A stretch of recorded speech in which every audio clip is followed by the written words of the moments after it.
자, 교재 35쪽입니다. 드디어 중개대상물, 또 반드시 출제되는 단원이기도 합니다. 중개할 수 있는 물건이 뭡니까? 그래서 우리는 이를 중개대상물이다 이렇게 부르는데, 잠깐 예고한다면 주로 중개할 수 있는 물건은 부동산을 중개하겠죠. 텔레비, 냉장고, 선풍기, 자동차 이런 것들을 중개하지 않습니다. 자, 우리 법에서는 중개대상물의 범위를 이렇게 제시합니다. 상단 35페이지 제일 위에 보니까 법 제3조에서는 이 법에 의한 중개대상물은 다음 각호와 같다. 1. 토지, 토지의 동그라미. 2번 건축물 동그라미. 3번 그 밖에 대통령령이 정하는 재산권 및 물건. 대통령령에다가 줄 하나 딱 긋습니다. 그 대통령령으로 정하는 물건도 있대요. 그러면 대통령령에 가봐야 되잖아, 그죠? 그 대통령령을 우리는 아까 뭐라고 했죠? 시행령에 있는 물건도 있답니다. 내려가니까 영 제2조 갖다 붙었죠. 공인중개사법 제3조 3호 규정에 따른 중개대상물은 다음과 같다. 1. 임목에 관한 법률에 따라 임목이 중개대상물입니다. 임목의 동그라미. 2번 공장 및 광업재단 저당법에 따른 동그라미입니다. 공장재단 동그라미, 광업재단 동그라미. 자, 지금 동그라미 한 개 모두 몇 개일까요? 5개였습니다. 토지, 건축물, 임목, 광업재단, 공장재단 이를 중개대상물이랍니다. 또 5개니까 문제 내기도 좋죠. 자, 그래서 앞으로 여러분들은 중개대상물은 하면 토, 건, 입, 광, 공을 기억합니다. 초반기 시험 문제는 중개대상물은 토, 건, 입, 광, 공 이렇게만 알아도 문제가 해결되는 문제들이 나왔다면, 이제 지금은 30회가 지났잖아, 그죠? 토지라도 어떤 토지, 건물이라도 어떤 건물, 이제 이렇게 구체적으로 나갑니다. 자, 중개대상물은 모두 5개입니다. 토가 뭐? 토지, 건이요, 건축물, 그리고 고상한 임목에 관한 법률에 따라 임목, 광업재단, 공장재단을 중개대상물이라고 하는데, 대체적으로 토지, 건물을 부동산이라고 부릅니다.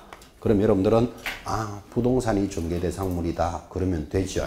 그런데 여기는 보니까 부동산이 아닌 놈도 3개 있습니다. 그래서 우리는 요거를 뭐라고 부른다? 준부동산 이렇게 부릅니다.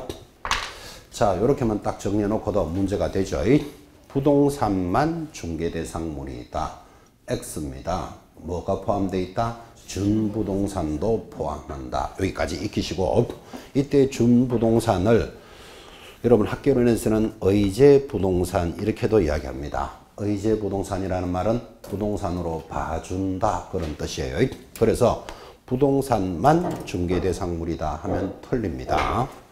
그 다음 이 법조문을 잘 보니까 부동산은 토지 건물은 우리 법률 제3조에서 제시하고 있고, 이것들은 어디? 시행령, 대통령령으로 정하는 물건이더라 까지도 구분을 하셨죠.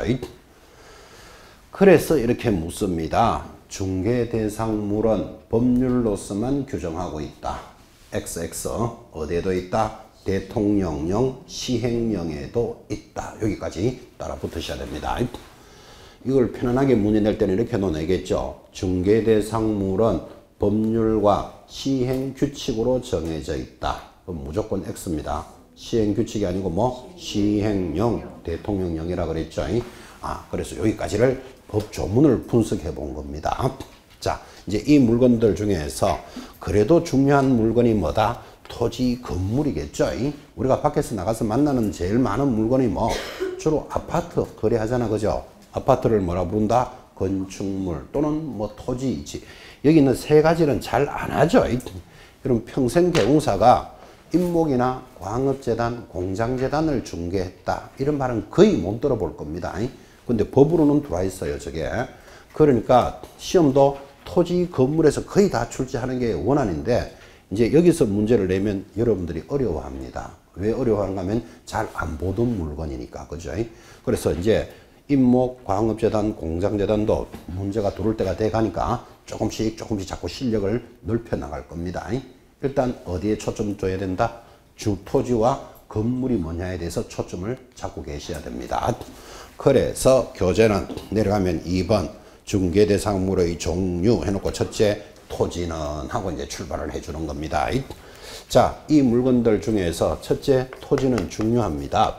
근데 우리 교재는 이렇게 적었죠. 토지란 1번 사적 소유가 되는 토지는 모두 중개대상물이 되고 다만 토지의 정착물 중 가식의 수목, 대충 심어놓은 나무라는 뜻이에요. 암석, 토사 등은 토지의 종물 또는 부속물로서 토지에 붙어있는 물건으로서 그 말이죠. 토지와 별개의 독립중개대상물이 될 수는 없다.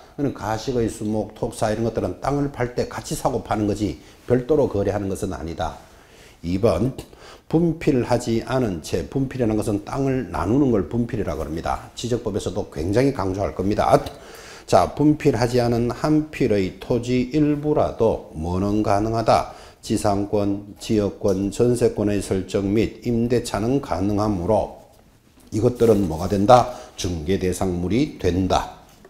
넘어가서 자, 2번 건축물은 이런 것이다. 이렇게 해서 이제 토지 건물을 설명하는데 지금 교재도 가볍게 되어 있지만 여러분들은 이런 토지나 2번 건축물을 사고 팔 사람들이지 이거를 뭐 짓거나 만들고 이럴 사람들이 아니죠. 자, 그러면 우리는 중개대상물로서 토지 건물이 중요한데 거래하는 성질을 알아야 됩니다. 그래서 토지의 거래하는 범위는 어디까지일까요? 하니까 우리 민법이 뭐라고 이야기하는가 하면 주의의 공지를 포함하여 정당한 이익이 미치는 상하를 포함한다 이렇게 이야기합니다. 그래서 우리는 거래의 범위를 공부하셔야 됩니다. 토지의 거래 범위는 뭐라고요? 정당한 이익이 미치는 상하를 포함합니다. 이 정당한 이익이 미치는 상하를 포함한다를 여러분들한테는 그림으로 그냥 이렇게 설명해 볼까요? 여기서부터 이 땅을 내가 산다 판다 이렇게 합니다. 저기서부터 이까지 내가 땅을 사겠소 팔겠소 라고 거래할 때는 정당한 이익이 미치는 상과 하를 포함합니다. 땅 껍데기만 사고 파는 게 아니라고요. 범위는 어디다? 위와 아래를 포함한다. 누가 그런 말을 했다? 민법에서 그렇게 제시합니다. 자, 그럼 이제 이게 문제가 된다면 이렇게 되겠죠. 토지를 거래할 때는 평면적 거래이다. OX, X입니다. 입체적 거래입니다. 위와 아래를 포함합니다. 껍데기만 사고 파는 게 아니다 이 말이에요. 위아래를 포함한다. 그래서 땅 위에 있는 권리를 지상권 그럽니다. 땅 아래 권리를 뭐라 부를까요? 지하권 이래 부르겠지. 근데 지하권이라는 말은 없고 지상권하고 동일하게 사용합니다. 어쨌든 간에 위아래를 포함해서 거래합니다. 그래서 우리는 이를 뭐라 부른다? 입체적 거래다 그럽니다. 자, 거래하는 범위는 그렇다면 거래하는 단위는 어떻게 될까요? 자, 토지를 거래할 때는 나는 땅을 한 마리 샀다, 두 새끼 팔았다 이렇게 말하지 않습니다. 땅의 거래 단위는 필 단위로 거래합니다. 오늘 하나 들어 놓으셔야 돼요. 토지를 거래할 때는 뭐라고 한다? 한 필 샀다, 두 필 팔았다 이렇게 말한다고. 한 새끼 샀다, 두 마리 샀다 이런 말 안 한다니까요. 그래서 토지의 거래 단위를 알아야 되는데 필 단위로 거래합니다. 우리는 그냥 우리끼리 알아듣죠. 나 시골에 가서 딱 한 개 팔고 왔어. 한 개 팔았어. 우리가 그렇게 말하지만 표준말로는 뭐 한 필을 팔았다 이 말이에요. 또는 한 필을 샀다 이렇게 말합니다. 필 단위로 거래하는데 그러니까 중요한 게 필 단위로 거래한다는 말은 한 필의 일부에는 결국은 뭐를 줄 수 없다? 소유권을 줄 수가 없다 이 말을 하고 있는 겁니다. 한 필의 일부에는 소유권을 줄 수 없다. 한 필 단위로 거래하라고 그랬잖아. 그죠? 그런데 방금 지나갔죠. 한 필의 일부라도 분필을 하지 않더라도 뭐는 가능하더라. 용익물권이나 임차권은 가능하다. 이게 시험에 잘 나옵니다. 한 필의 일부라도 용익물권, 아까 전세권, 지역권, 지상권 이렇게 나갔죠. 이것들은 가능하다. 그래서 여러분들은 토지를 공부할 때는 거래하는 범위와 단위를 체크해 놓으셔야 됩니다. 앞으로 계속 이야기할 겁니다. 땅을 나누는 걸 뭐라 그런다? 분필 그러잖아. 그죠? 그래서 필 단위로 그려야 되니까 만약에 난 딱 한쪽만 팔겠다. 우리 왜 보통 다른 걸 끊어서 팔았다 이런 말 하잖아. 그죠? 끊어서 팔았다를 표준말로 뭐 분필해서 거래했다 이렇게 이야기하는 거예요. 근데 분필을 하지 않더라도 한 필의 일부라도 뭐는 가능하다? 용익물권이나 임차권은 가능합니다. 자, 토지의 성질을 보시면서 36페이지 이번에는 건축물의 성질입니다. 건축물의 정의 이렇게 나오잖아. 그죠? 자, 여러분들은 건축물에 대해서는 그죠? 밖에 나가면 건물이다 이러면 공법, 부동산 공법에서는 바닥과 기둥과 지붕이 있어야 건물이다 이렇게 봅니다. 아, 그런데 중개사법은 다릅니다. 그래서 우리가 건축물도 똑같이 거래할 사람들이니까 거래할 범위와 거래할 단위를 알아봅시다. 거래할 사람들이니까 어차피 여러분들은 건물을 짓거나 이런 사람들이 아니죠. 그죠? 그때 건물을 거래할 때 건물은 어디까지를 보느냐 하니까 미등기 건물도 건물이고 무허가 건물도 건물이고 신축 중인 건물도 건물이고 신축 예정인 건물도 건물이다. 아, 건물의 범위를 굉장히 넓게 해석합니다. 바닥과 기둥과 지붕이 없어도 돼요. 미등기 건물도 우리는 사고 팔 수 있습니다. 무허가 건물도 건물이고 신축 중 앞으로 지을 건물도 건물로 봅니다. 여러분 신축 중인 건물은 지금 현장에 가면 뭐가 있을까요? 신축 중인 건물은 현장에 가면 1층만 지어놨겠지. 근데 1층만 지은 건물도 뭘로 본다? 건물이에요. 근데 그 다음 신축 예정인 건물은 가면 뭐만 있다? 땅만 있어요. 예정이니까. 그래서 땅만 있는 건물도 있다고. 그래서 우리 중개사법에서의 건물의 범위를 굉장히 넓게 해석합니다. 이걸 시험에 이렇게 겁니다. 개공사가 거래할 수 있는 건물은 등기된 것에 한한다. 이렇게 나온다고요. 오, X. 미등기 건물도 건물이고 무허가 건물도 건물이고 신축 중 신축 예정에 다 건물로 본다 그랬잖아. 그죠? 건물의 범위를 굉장히 넓게 해석합니다.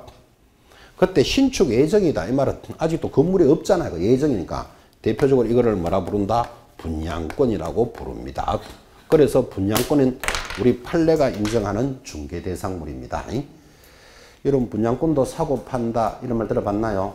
P가 얼마 붙었다, 마이너스 P가 붙었다 이런 말 들어보셨죠? 사고 파니까 P가 붙는 거예요. 분양권을 장래의 건물, 신축 예정인 건물이라 합니다. 근데 교재 제일 밑에 붙어 있지만 요 분양권이라는 게 탁 들어오면 시험에서 따라 붙는 게 그러면 입주권은 어떻게 되는데 이렇게 물어요. 입주권은 일단은 중개대상물이 아니다. 이렇게 단조롭게 탁 잡으셔야 됩니다. 중개대상물이 되고 안 되고를 따질 때 분양권은 되고, 그죠? 분양권, 입주권 하면 X. 단조롭게 잡습니다. 교재 제일 밑에 설명은 있습니다. 자, 이게 거래할 범위라면 건물도 여러분들은 사고 팔 사람들이잖아. 그죠? 건물의 단위를 알아야 돼요. 건물의 단위는 동 단위로 거래합니다. 자, 건물의 단위가 뭐라고요? 동 단위다. 그럼 동 단위니까 이렇게 되겠지. 집을 한 개 팔았다, 두 마리 팔았다 이러면 안 돼요. 한 동 샀다, 두 동 팔았다. 이렇게 동 단위로 거래합니다. 거래 단위를 알아야 됩니다. 자, 그러면 동 단위로 거래해야 된다. 그랬으니까 당연히 한 동의 일부에는 뭐 소유권을 줄 수 없다. 그 말하고 같은 말이죠. 동 단위로 사고 팔아라 그랬잖아. 그죠? 그럼 한 동 샀다, 두 동 팔았다 이래야 돼요. 이것도 그림으로 살짝 한번 볼까요? 1층짜리 집이 있다고 칩시다. 1층짜리 집. 이거 건물이니까 이 건물을 내가 한 동 샀다, 팔았다 이래야 되지. 반 동만 살게. 그런 말은 있을 수가 없다고. 건물을 반을 깨버리면 건물로서의 용도가 끊어지잖아. 지금 그죠? 그리고 반 동만 샀다, 팔았다 할 수도 없어요. 입체적인 물건이기 때문에 반드시 한 동 전체를 샀다, 팔았다니까 한 동의 일부에는 소유권을 줄 수는 없다. 이 말하고 같은 말이에요. 법률적으로. 그런데 아까도 했지만 한 동의 일부라도 뭐는 가능하다. 용익물권이나 임차권은 당연히 됩니다. 이것도 이렇게 할까요? 자, 1층짜리 집인데 방이 4칸이라고 칩시다. 방 4칸에 나 한 칸만 새 산다. 된다 안 된다? 되잖아. 그러니까 용익물권이나 임차권은 한동의 일부에도 가능한 거예요. 사실 여러분이 다 알고 있는 것들을 이제 법률적 용어로 만나고 있는 거예요. 사고 팔 때 소유권은 한동 단위로 거래하지만 용익물권이나 임차권은 한동의 일부에도 가능한데, 그런데 단 집합건물은 예외다. 여기까지 알아야 됩니다. 집합건물은 예외. 앞으로 여러분들은 집합건물 이런 말이 막 어떤 과목에서든지 뜨면 뭘 생각해야 된다? 아파트 이러면 됩니다. 자, 집합건물 대표적으로 아파트가 있다고 칩시다. 아파트가 이렇게 있으면 이게 101동입니다. 101동에 여기 있는 501호만 샀다 팔았다 할 수 있다 없다? 아파트에 101동 501호만 샀다 팔았다 되죠? 되잖아 봐요. 한 동의 일부는 소유권을 줄 수 없다 그랬는데 어디서는 인정해 준다? 아파트에서는 인정해 준다고. 이 집합건물은 예외적으로 인정해 줍니다. 그래서 여러분 잘 알다시피 아파트를 사고 팔 때 한 동 전체 101동 전체를 샀다 팔았다 하는 건 아니잖아. 그죠? 한 동의 일부라도 뭐는 할 수 있다. 소유권을 줄 수는 있다. 까지 그걸 지금 공부하신 거예요. 그러면서 여러분들은 토지나 건물을 거래할 때의 범위 어디까지를 보느냐. 그죠? 그 다음 거래하는 단위 이 정도는 익히셔야 됩니다. 굉장히 시험에 잘 나왔습니다. 자, 이제 토지 건축물이라는 상지를 보시면서 오른쪽 37페이지 내려가면 3번 이 토지의 그 밖의 정착물이라는 게 있습니다. 이 그 밖의 토지의 정착물은 비교적 좀 어렵습니다. 왜냐면 아직 다른 과목들도 여러분 따라오셔야 되니까 일단은 가볍게 짚어놓고는 갑시다. 1번 명인 방법을 갖춘 수목의 집단이라는 게 보이십니까? 제목에 줄 하나 딱 꺼놓고 옆에다가 중개 대상물 동그라미 적어 놓습니다. 자, 명인 방법을 갖춘 수목의 집단은 뭐라고요? 중개 대상물이 된다. 그까지만 기억해 놓으라고요. 쭉 내려가면 제일 밑에 2번 명인 방법을 갖춘 미분리 과실 농작물. 이때 명인 방법 이런 말이 좀 쉽지 않잖아. 그죠? 이건 이제 다른 과목 동안에서 앞으로 배워 들어온다니까요. 일단은 옆에다가 X 해 놓으셔야 돼요. 이런 것들은 중개 대상물이 될 수는 없다. 자, 그 정도 가볍게 정리하시고 넘어가시면 가식의 수목이나 담장교량은 당연히 중개 대상물이 안 된다 그랬죠. 대충 심어놓은 나무나 담장교량. 여러분 내 담만 살게 팔아라. 담만 살게 팔아라. 이런 말들이 안 되잖아요. 담장은 뭐하고 운명을 같이 한다? 토지하고 같이 파는 거지 별도로 거래할 수는 없다. 교량 이런 것들입니다. 중개 대상물에 해당하지 않는다. 자, 여기까지로 이제 토지 건물이라는 중요한 물건에 대해서 대략적으로 여러분들은 거래할 범위와 단위를 체크하셨다면 이제 준부동산으로서 임모 그리고 광업재단, 공장재단이라는 물건들이 있는데 이 물건들은 토지 건물에 비해서는 중요성은 좀 떨어지겠죠. 왜 그런가 하면 평생 개공사가 중개를 하면서 나 임목이나 광업재단을 거래했다는 말은 여러분 거의 못 만나죠. 근데 이건 시험으로 들어올 수 있기 때문에 체크하셔야 되는데 지금 공부하신 게 있습니다. 이 세 가지 물건의 공통점이 뭐였습니까? 세 가지 물건을 뭐라고 부른다? 준부동산이라 부른다. 요거는 알아놓으셔야 돼. 자, 그러면 앞으로 부동산 학개론에서는 의제부동산 또는 준부동산이 같은 말인데 준부동산이라는 말의 뜻이 뭐죠?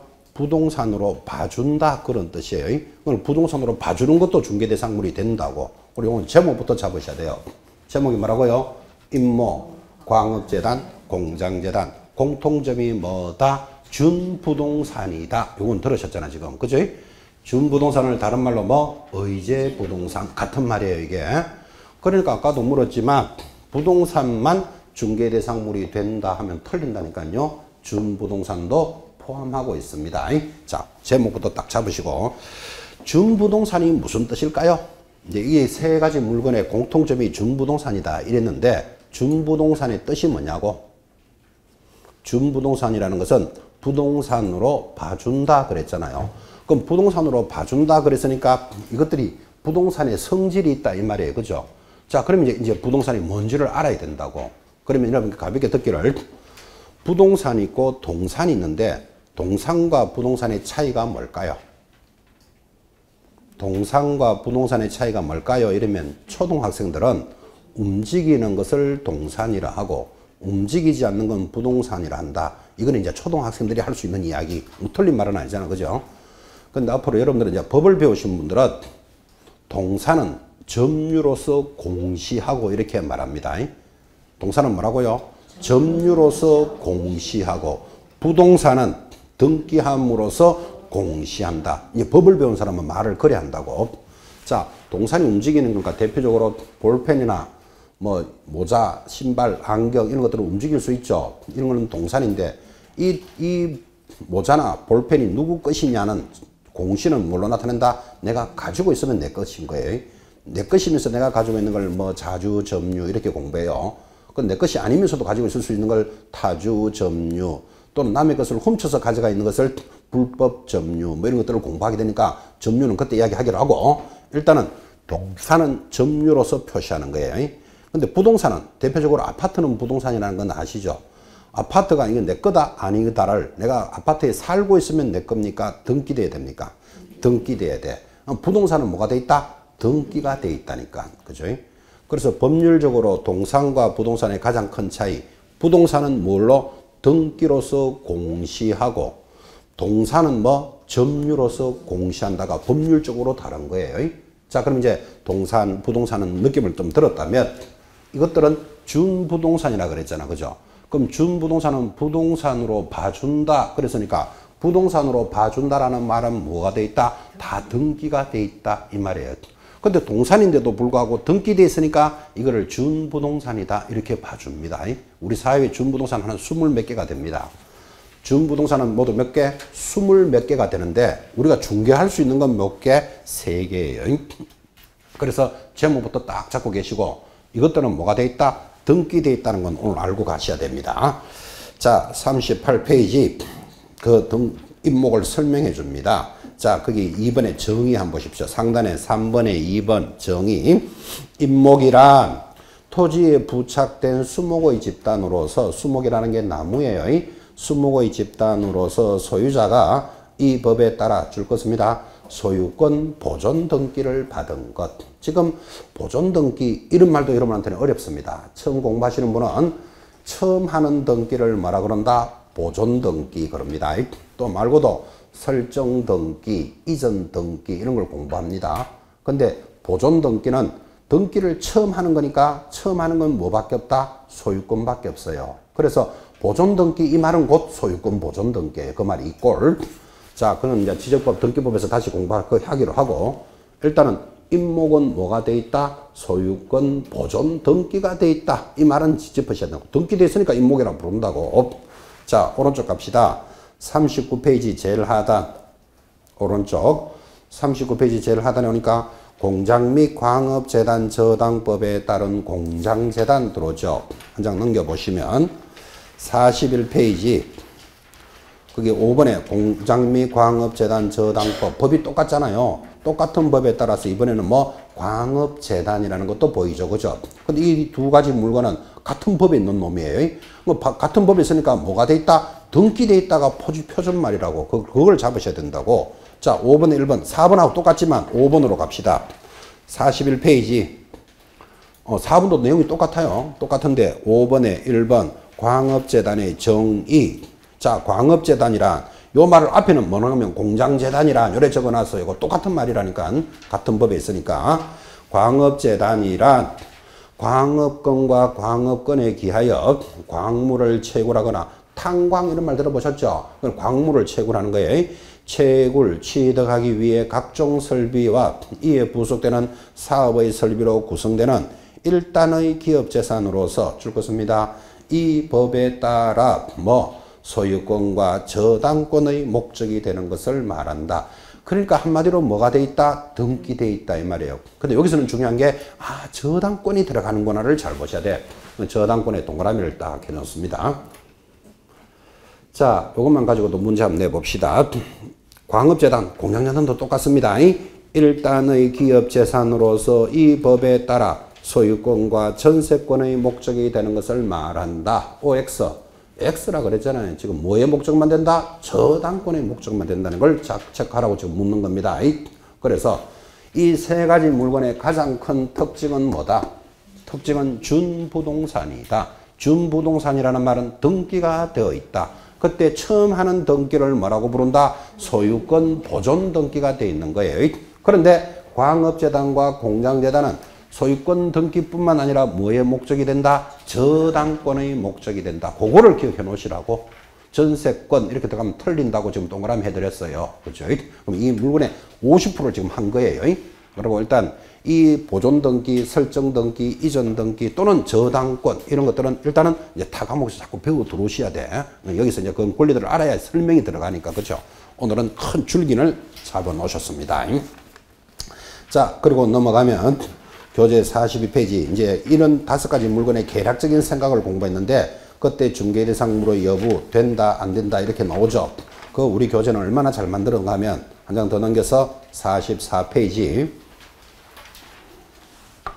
중개대상물이라는 표 찾았습니까? 그거 별표 딱 찍어놓고 객관식 문제는 여기서 잘 나옵니다.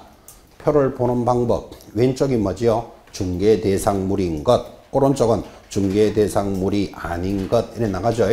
양이 많죠. 양 많은 거 하루아침에 다 안 돼. 그래서 이제 시험을 다가올 때까지 천천히 되는 것 안 되는 걸 구분하시는데 시험에서 제일 어렵게 내는 게 박스형이에요. 거기 지금 보고 있는 표에서 물건을 이렇게 한 5개, 6개 딱 주고 여기서 중개대상물이 되는 걸 모두 찾으시오. 이거 이런 식으로. 아니면 답은 3개 아닌 걸 찾으시오. 이렇게 물어 들어올 때가 제일 힘들어요. 요 박스 문제가 왜 어려운가 하면 다른 내용을 다 알아도 한 개 삐끄덕 잘못 알아버리면 어차피 그 문제는 틀리도록 만드는 거예요. 그래서 여러분들이 만날 때 요 박스형 문제가 어려운데 중개대상물은 그 박스에서 출제가 된다고. 그죠? 그래서 왼쪽 중개대상물이 되는 걸 확실하게 잡든지 오른쪽에 안 되는 걸 확실하게 잡든지 둘 중에 하나는 체크하셔야 됩니다. 양이 많으니까 시간을 가지고 천천히 익혀나갑니다. 하나만 봅시다. 그 표 왼쪽에 보니까 중개대상물이 되는 것 오늘 공부했으니까 동그라미 하세요. 밑으로 토, 건, 입, 광, 공 오늘 중개대상물 된다고 계속 했잖아요. 지금 그죠? 되는 곳에 들어가 있잖아요. 봐요.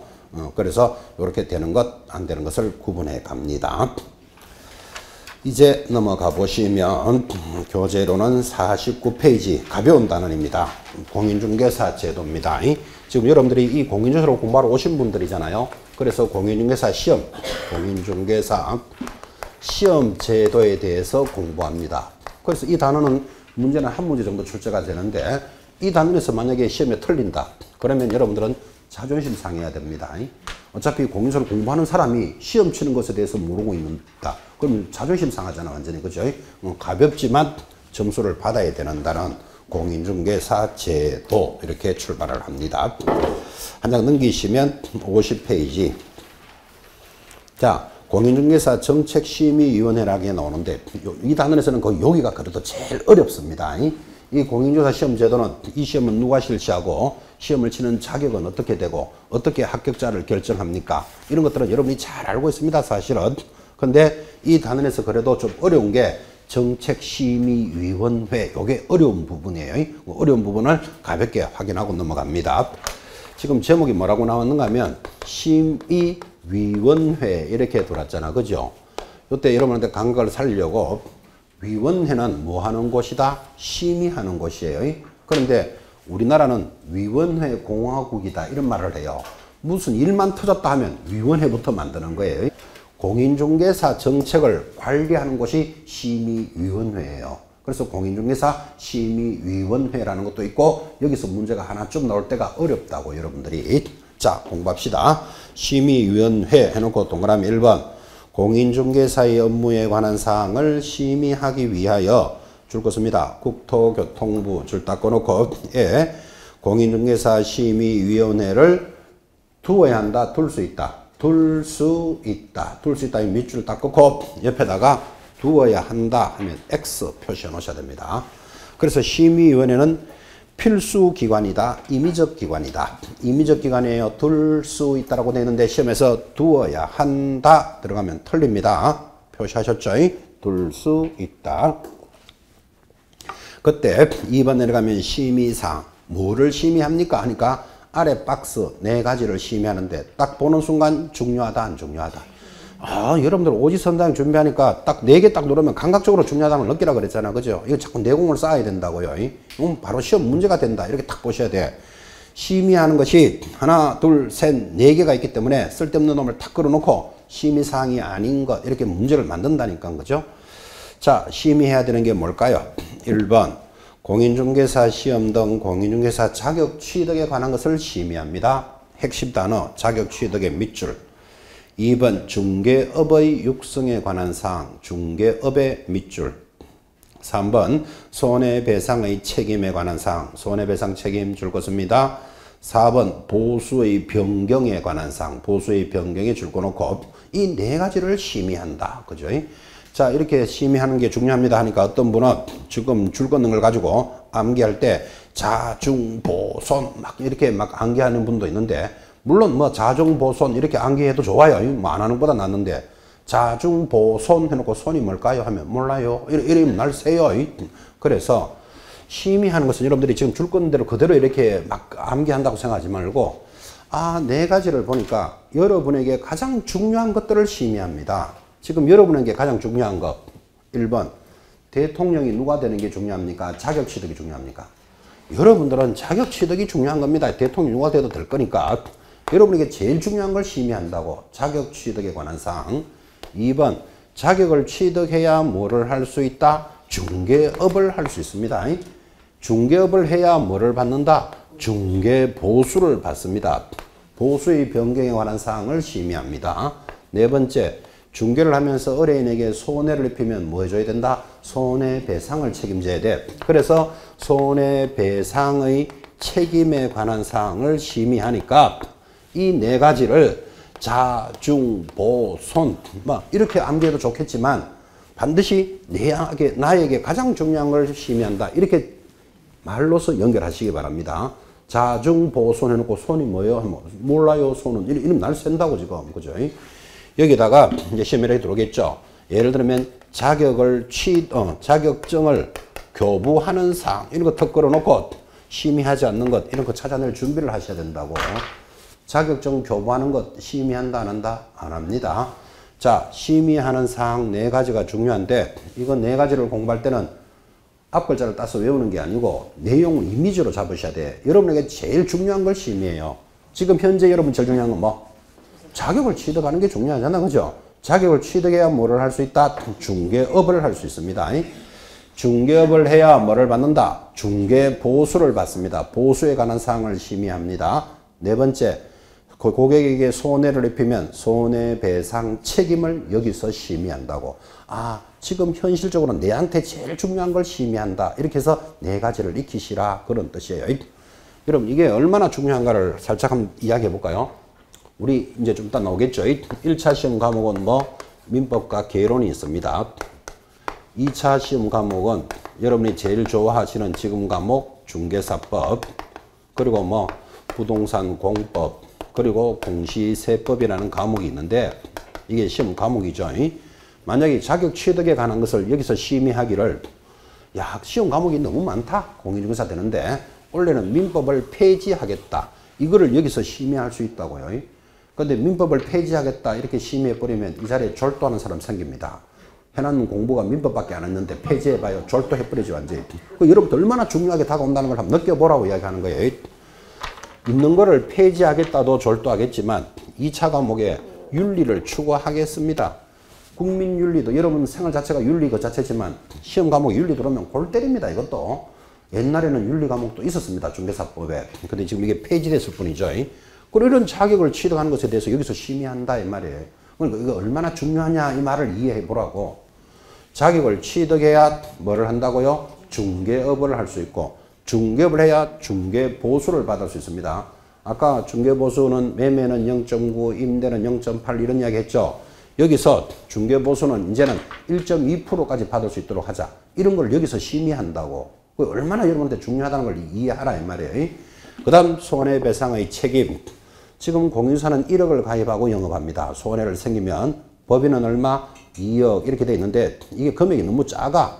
공인중개사는 5억 가입하시오. 법인은 10억 가입하시오를 여기서 결정한다고. 손해배상의 책임에 관한 사항. 그죠? 제일 중요한 여러분들한테 4가지를 심의하니까 막 외우지 말고 나에게 가장 중요한 4가지를 심의한다. 말로서 스토리로 기억합니다.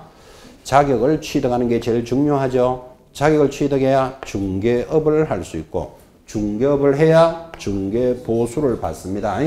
보수를 받고 일하다가 손해를 입히면 손해배상 책임에 관한 것을 심의한다. 4가지를 익히셔야 됩니다. 제일 중요합니다. 그때 바로 밑에 보면 1번, 3번, 1번 별표입니다. 정책심의위원회에서 심의한 사항 중 공인중개사의 시험 등 줄 것입니다. 자격 취득에 관한 사항에 대해서는 시도지사는 이에 따라야 한다. 따라야 하기 때문에 시도지사를 구속하겠다. 이런 뜻이에요. 이게 무슨 말인가 하니까 시험위원회에서 이 4가지를 결정했습니다. 근데 자격 취득에 관한 것은 반드시 시도지사는 따라야 한다. 이게 왜 그런가 하면 여러분 지금 공부하고 있는 중개사 시험은 누가 실시할까요? 지금 여러분 시험 준비하고 계시잖아요. 이 시험을 누가 칠까요? 어떤 분은 학원에서 친대. 학원에서 치면 그냥 심심하면 자격증 하나씩 내주면 되지. 이걸 학원에서 실시할 일이 없죠. 학원에서 하는 건 모의고사 모의고사 실시하는 거예요. 이 시험은 누가 실시한다? 좀 이따 나옵니다. 원칙적으로 시도지사, 예외적으로 국토장관이 실시하는 거예요. 그러면 시도지사가 이 시험을 실시하니까 여기 심의위원회에서 원래 예를 들어서 민법은 폐지합니다 하고 결정하면 시도지사는 민법 과목을 출제하면 안 된다고. 시도지사를 구속하니까. 그런데 시도지사가 시험기관장이니까 아니 그래도 민법을 폐지하면 됩니까? 민법은 출제해야지 이렇게 말하면 안 된다는 뜻이에요. 법에서 뭐라고 했다? 자격 취득에 관한 것은 시도지사는 따라야 한다. 되겠죠? 취지를 이해하시는데 시험에 낼 때는 뭐라고 낼까요? 보수를 변경하면 시도지사는 따라야 한다. 이런 문제 낸다고. 이런 것들을 X할 준비해 놓으셔야 돼요. 보수의 변경에 관한 것은 시도지사를 구속하지 않습니다. 뭐를 구속한다? 자격 취득에 관한 사항. 자, 중요한 심의사항을 보셨다면 그러면 이렇게 어떻게 심의하느냐 하니까 오른쪽 심의위원회 구성. 공인중개사 정책심의위원회는 위원장 1인을 포함해 동그라미 7명 이상 11명의 위원으로 구성합니다. 처음 들을 때 조금 빡빡하죠. 7명에서 11명. 근데 이거 시험에 나옵니다. 그래서 여러분들은 홀수로 구성되어 있다. 이거를 기억하셔야 돼. 이게 왜 홀수로 구성되는가 하면 제일 밑에 나가보면 과반수 찬성, 과반수 의결해요. 그러니까 7명에서 11명이 홀수잖아. 그죠? 그러니까 7명의 위원이 있다면 4명이 출석해서 3사람 손들면 바꿀 수 있다. 이런 뜻이에요. 과반수로 의결하려고 위원들을 뭘로 구성한다? 홀수로 구성하는 게 홀수로. 그렇게 해야지 큰 틀을 좀 잡으셔야 숫자가 눈에 들어옵니다. 자, 몇 명으로 구성되어 있다? 7에서 11명으로 구성하는데 거기 위원장 1인을 포함하여 이렇게 되어 있죠.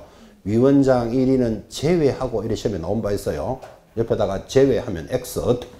만약에 위원장을 1인을 제외하고 7에서 11명은 위원장 넣어보면 짝수 돼버리잖아요. 그죠? 8명에서 12명 나올 수 있겠죠. 짝수가 아니라는 걸 잘 보라고요. 지금 포함하여 7에서 12명입니다.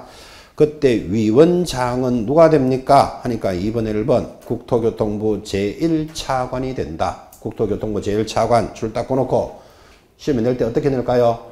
위원장은 국토장관이 된다. 이래 나온다고. 국토장관 X 표시합니다. 우리 중개사 과목은 그죠? 있는 그대로만 공부하는 건 50점밖에 안 나와요. 이렇게 하면 틀리게 하겠다 까지 공부하셔야 돼. 국토장관 하면 X. 자, 그럼 위원장은 국토교통부 제1차관인데 위원들은 누가 됩니까? 하니까 박스. 다음에 있는 사람들 중에서 누가 임명한다? 국토장관이 임명하는 거예요. 국토장관에 동그라미 놓고 밑에 1, 2, 3, 4, 5, 6, 7, 8 들어오는데 이런 거 시험에 내는 출제자는 집안에 우환이 있는 자가겠죠. 이런 이 계통의 전문가들로서 뭐 대학에서는 교수 이상, 변호사, 세무사 이런 사람들로서 위원을 구성한다. 그 전문가들로서 구성한다. 이렇게 알아야 되지. 그 1번부터 8번을 다 암기한다. 이건 웃기는 소리예요. 이런 위원들로서 구성이 됩니다. 제일 밑에 이런 위원들은 임기는 얼마다? 2년으로 합니다. 그 정도는 체크해 놓습니다. 그리고 넘어가면 위원회의 운영, 뭐 위원장의 직무 이런 것들은 보시면 되겠죠. 그죠? 자, 여기서 그래도 조금 시험에 잘 나왔던 게 오른쪽 53페이지입니다. 제목에 줄 것입니다. 위원의 재척, 깊이, 회피라는 말에만 줄 하나 딱 꺼봅니다. 여러분 재척, 깊이, 회피는 이런 뜻입니다. 자, 여기 있는 위원들 중에서 자, 원래 뭐 자격증에 관한 것은 이렇게 심의합시다. 보수는 얼마로 정합시다. 이런 것들을 심의를 하는데 그 위원들이 자기가 하는 일이 여기에 연관돼 있으면 심의하면 된다, 안 된다? 안 돼. 그래서 당신은 심의에서 빠지시오를 재척한다, 기피한다, 회피한다 이 뜻이에요. 이렇게 설명해 볼까요? 여러분 재판하는 사람이 재판장이 있죠. 재판장이 있고 재판을 받는 사람을 원고와 피고가 있는데 만약에 피고가 재판장하고 부부관계다. 그럼 이 재판장이 재판하면 된다, 안 된다? 딱 들어보는 순간 불리하다는 거 느낌이 오죠? 재판하는 사람이 당사자들하고 이해관계 있는 자 같으면 그 사람 편들기가 쉽잖아, 그죠? 그래서 그때 한 사람이 뭐라고 이야기하는가 하면 나는 재판장을 재척합니다, 기피합니다, 회피합니다 이렇게 말한다고. 이 재판을 바꿔달라 이 말이에요. 그래서 위원의 재척, 기피, 회피는 다음 위원이 이런 데 해당되면 뭐 해야 된다? 기피하거나 회피하거나 해촉 나가야 되는데 안 하고 있으면 이제 이게 시험에 묻는다고. 그래서 2번에 내려가면 동그라미 3번 별표 하나 딱 찍으시고 국토장관은 위원이 이런 재척 사유에 해당되는데도 불구하고 회피하지 않으면 위원을 뭐 할 수 있다? 해촉할 수 있다. 누가 해촉할 수 있다고요? 국토장관이. 요걸 시험에서 어떻게 물까요? 위원장이 해촉한다면 틀려요. 그 옆에다가 위원장 X 표시하셔야 되는데 위원장은 누구라 그랬죠? 아까 국토교통부 제1차관이 위원장이라 그랬잖아요. 그죠? 위원장이 해촉한다면 틀려요. 누가 해촉시킨다고요? 국토장관이 해촉합니다. 까지는 잡아놓으셔야 됩니다. 요 단원이 조금 까칠한 부분이었습니다. 이제 넘어가면 이제 자격시험에 가는 것은 여러분이 너무나 잘 알고 있는 내용. 자, 너무나 잘 알지만 틀리면 자존심 상합니다. 1번부터 봅시다. 시험 시행기관. 자, 이 시험은 누가 시행할까요? 1. 원칙 해놓고 동그라미 1번. 공인중개사가 되려는 자는 누가 실시하는? 시도지사가 실시하는 동그라미. 시험에 합격해야 됩니다. 그래서 그때 시도지사라는 것은 서울시장, 박원순, 경기도지사, 이재명 이런 사람이 실시한다고요. 시도지사가 실시합니다. 내려가면 2번 예외적으로는 누가 실시할 수 있다? 국토장관이 실시할 수 있다. 줄여놨다 것이고 다 알고 있는 거 기본적으로 갑니다. 제일 밑에 시험의 시행 중요합니다. 법을 조심하셔야 돼요. 2번 1번 시험은 줄 것입니다. 매년 1회 이상 시행한다. 이상의 동그라미 하셨죠? 주목합니다. 지금 시험 1년에 몇 번 칩니까? 1년에 한 번 치죠? 그래서 시험은 매년 1회 시행한다. 이래 들어오면 틀려요. 법에는 어떻게 되어 있다고요? 이상 시행한다. 이런 거 공부만 하면 틀립니다. 아니 시험은 1년에 한 번 치던데요? 그런 소리 하면 안 돼요. 원래 모든 국가고시는 1차 시험에 합격한 자를 모아서 2차를 치기 때문에 2번 쳐야 돼. 근데 중개사 시험은 1차와 2차로 구분은 돼 있지만 같은 날 쳐요. 예외적으로 같은 날 쳐서 그렇지 언제든지 구분할 수 있기 때문에 시험은 1회 시행한다면 틀려요. 1회 이상 시행한다. 이런 법조문에서 주의하셔야 됩니다. 이상의 동그라미. 오른쪽 갑니다. 시험의 공고입니다. 자, 여러분들은 지금 이 단원이 왜 중요한가 하면 가볍지만 중요한 거. 원래 공부를 시작하셨는데 원래 시험이 있을지 없을지 10월 달에 칠지 5월 달에 칠지 모르고 준비한다는 건 불안하잖아. 그죠? 그래서 시험기관에서는 시험을 공고를 해주도록 되어 있다고요. 1번 계략적 공고 언제까지? 둘째 줄에 매년 2월 28일 줄 딱 끊었습니다. 아직 2월 달 안 됐죠? 그러니까 다음 달 말까지는 원래 시험은 언제다 이렇게 계략적으로 공고해 줘야 된다고. 그래야 공부하는 사람이 불안하지 않죠. 근데 사실 우리는 알고 있습니다. 이제 왜 그러냐면 12월 달이 지나가면 국가에서 내년에 국가시험은 대충 언제 친다라고 일정표가 나오는데 거기 보면 중개사 시험은 10월 마지막 토요일로 돼 있어요. 그럼 원래는 10월 31일인가 그래요. 그래서 대충 날짜는 알고 있는데 일단 언제까지 확정해 준다? 2월 28일까지는 확정해 주는 거예요. 확정이 아니고 계략적으로 공고해 주는 거예요. 자, 그러면 계략적으로 공고해 줬으면 확정시켜 줘야 되잖아요. 이제 그죠? 그래서 내려가면 구체적 공고 셋째 줄에 줄 거야 되죠. 시험일로부터 얼마? 90일 전까지는 확정 공고해 줍니다. 그래서 최소한 90일 전까지는 확정을 딱 해줘야 이제 시험이 안 움직이는 거예요. 그래서 수험생들의 편리를 도와줍니다. 그때 시험일로부터 며칠이라고요? 90일 전을 뭐라고 시험에 낼까요? 60일 전 요래 내고 싶어진다고. 옆에다가 60일 X 표시합니다. 예전에 법이 60일이었어요. 자, 여러분들은 60일 전에 확정해 주는 게 낫습니까? 90일 전이 낫습니까? 그래, 이런 느낌 가지셔야 돼요. 빨리, 하루라도 빨리 확정해 주는 게 공부하는데 불안하지 않잖아, 그죠? 그럼 60일을 90일로 바꿨다는 것은 수험생 입장에서 유리하게 한다, 불리하게 한다? 유리하게 하는 것은 기억해 놓으셔야 돼요. 법을 개정할 때 유리하게 한 거 90일 전 공고해 줍니다. 드디어 중요한 3번 별표 탁 찍어놓고 응시 자격입니다. 여러분 시험은 누구라도 칠 수 있는데 못 치는 사람이 두 사람 있습니다. 1번 자격이 취소된 자 줄 딱 꺼놓고 몇 년? 자격증이 있다가 한번 취소되면 3년간 응시할 수 없습니다. 내려가면 2번 부정행위자. 부정행위자 1번의 두째 줄을 셋째 줄을 보면 시험에서 부정행위로 적발된 자는 몇 년 동안? 5년간 응시 못하죠. 그래서 이건 중요합니다. 시험은 누구라도 응시할 수 있는데 못 치는 사람이 두 사람. 첫 번째 누구? 자격이 있다가 취소된 자는 몇 년? 3년간. 두 번째 시험에서 부정행위로 적발된 자는 몇 년? 5년간 응시 못하니까 이거는 무조건 시험에 나온다. 이렇게 딱 보셔야 돼요. 그리고 여러분 이거 체크하다 보니까 나도 여기 하나 해당되네. 그러면 내일부터 안 나오셔야 돼요. 시험도 못 치는데 나오면 안 돼요. 못 치는 사람 두 사람 잘 봐요. 자격이 취소된 자는 3년, 부정행위자 5년 동안 응시할 수 없다. 원서, 반환 뭐 이런 건 너무나 쉽죠. 잘 체크하시면 되고. 자, 시험 일부 면제 체크합시다. 오른쪽 57페이지 하단에 6번에 1번 거기 시험 방법과 일부 면제가 있는데 시험 방법은 1차와 2차로 구분하고 이건 다 이야기했죠. 여러분들 가볍게 다 알고 계시는 내용인데 면제가 시험에 잘 들어와요. 별표 58페이지 2번에 일부 면제인데 줄자 긋습니다. 1차 시험에 합격한 자에 대해서는 다음 시험에 한하여 1차를 면제하는데 다음 해 동그라미 해놓고 그 글자 하나에 핑핑 날아다닙니다. 이 다음 해라고 지금 법에 되어 있죠. 다음 해 이렇게 됐는데 다음 해 하면 틀립니다. 이거 한국말 어지간히 알아같이 구분하겠습니까 여러분들? 그 법에는 어떻게 되어 있는가 하면 30회 시험에 합격한 자는 다음 해를 면제해 주니까 언제 면제해 준다? 31회를 면제해 준다 이랬잖아, 그죠? 이게 다음 해 돼버리면 다음에 시험은 있을 수 있을지 없을지도 몰라요. 그죠? 다음 해 하면 틀려요.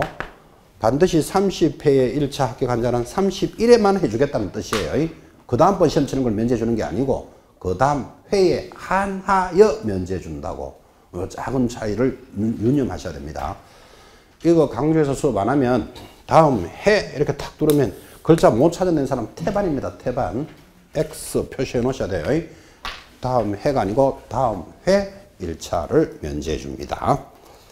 합격자 결정 너무나 잘 하시고 자 이제 마무리 59페이지 오른쪽 하단 이제 이왕이면 시험 쳤으니까 자격증 누가 교부하는지는 알아야 안 되겠습니까? 그래서 59페이지 8번에 2번 자격증의 교부 1번 누가 교부합니까?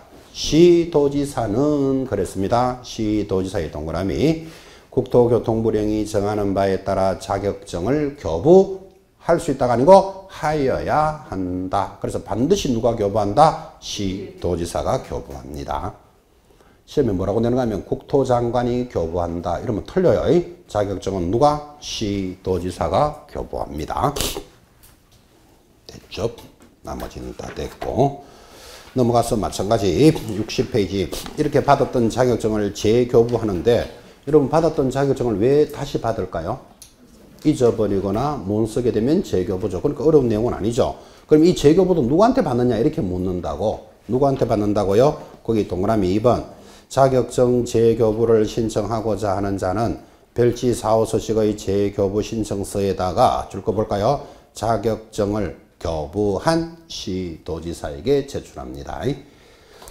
여러분 이럴 수 있나요? 여러분은 서울시장으로부터 자격증을 받아서 경기도 하남에 가서 중개업을 하는 수도 있겠죠. 그러면 하남은 경기도잖아요. 그러면 경기도지사가 취소를 시키더라도 자격증은 누구한테 가서 받아야 된다? 교부한 사람한테 받아야 돼. 자격증 이름이 친정에 딱 박혀있기 때문에 그래요. 그래서 자격증에 관련되는 것은 모두 누가 처리한다? 교부한 시도지사에게 제출합니다.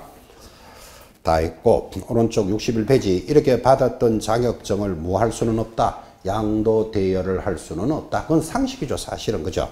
근데 여러분한테 양도 대여 할 수 있습니까? 이런 문제를 안 묻습니다. 당연히 알기 때문에. 근데 양도 대여 하면 제재를 물어야 되잖아요. 그래서 오른쪽 중간에 3번 형벌이 뭐지요? 1년 징역 1,000만 원 벌금이에요. 자격증 빌려주고 빌려받아서 하다가 걸리면 얼마? 1년에 1,000. 그러니까 결국 이렇게 기억하셔야 돼. 여러분 자격증을 합격해서 자격증 손에 쥐면 1년에 내 1,000만 원 버는 거다. 이렇게 생각하시면 되잖아. 그죠? 1년에 1,000. 제일 밑에 유사명칭의 사용 금지입니다. 동그라미 1번. 역시 공인중개사도 아닌 자가 공인중개사 또는 유사명칭을 사용하여서는 아니 된다. 동의하시겠습니까?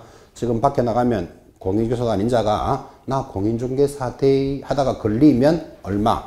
1년 징역 1,000만 원 벌금이에요. 그래서 자격증에 관한 것은 자동으로 얼마? 1년에 1,000. 그렇게 숙지하시기 바랍니다. 다 했습니다. 넘어가 보면 64페이지 응시원서 보이실 거고 65페이지 드디어 대망의 자격증이 보입니다. 여러분 이 자격증 받으려고 이제 지금 이 험한 길에 뛰어들었는데 기왕 오늘 자격증 첫 시간이니까 공인중개사 자격증 눈 딱 보시면서 성명란에 누구 이름 적어야 됩니까? 지금 자기 이름 적어요. 옆에 사람 이름 적어주지 말고 원래 꼭 받아야 되겠다는 의지로 안 적는 사람은 받을 의지가 없다고 봅니다. 이름 딱 적어 놓고 빨리 이름 적어요. 성명란에다가 원래 받아야 되는 거니까 성명 적어 놓고 그 다음 생년월일 밑에 적어요. 또박또박 주민등록번호 적지 말고 생년월일 또박또박 적어 놓습니다. 자, 생일 적으셨죠? 밑에 읽습니다. 이것 때문에 제가 봅니다. 위의 사람은 중개사법 제4조에 따라 몇 년도에 시행한 2020년 딱 적으셔야 되죠. 한 5개년 계획 잡으신 분은 2025년 이래 적어도 됩니다. 하여튼 2020년에 시행한 올해 시험이 몇 회지요? 30일입니다. 30일에 자격시험에 합격하여 자격을 취득하였음을 증명합니다. 여러분 이거 받으려고 지금 이제 시작하신 거예요. 제일 밑에 이 자격증을 누가 교부하죠? 시도지사. 이거 이야기하려고. 만약에 서울 뿌리면 앞에다가 서울특별시 이렇게 적어야 되죠. 특별시도지사. 경기도에서 오신 분은 경기 딱 적어 놓으셔야 돼요. 그래서 전달하고 싶은 뜻은 자격증은 누가 교부한다? 시도지사. 원래 이거 꼭 체크하시고 받으셔야 됩니다. 자, 자격증도 구경하셨습니다. 이제 여기까지가 오늘 첫 주차, 1주차 수업이라면 69페이지 다음 주 수업 예고하고 마칩니다. 제목이 뭐라고 들어옵니까? 사무소 개설 등록 돌았죠. 결국은 여기가 오리지널이라는 말은 여러분 자격증 왜 받았죠? 언젠가는 중개업을 하겠죠. 빠르게 하거나 늦게 하거나. 그 중개업을 하려면 뭐 해야 된다? 아까 했잖아요. 등록을 해야 된다고. 그 지금부터가 이제 본론이 출발하는 거예요. 어떻게 등록해서 어떻게 영업을 하면서 어떤 물건을 거래하는지 하는 게 이제 다음 주에 출발을 할 겁니다. 사실상 오리지널 본론이 이제 여기서부터 출발하는 겁니다. 자, 오늘 여기까지 해서 중개사법 1주차를 여러분 한번 들어보신 겁니다. 다음 주에 뵙겠습니다. 수고하셨습니다.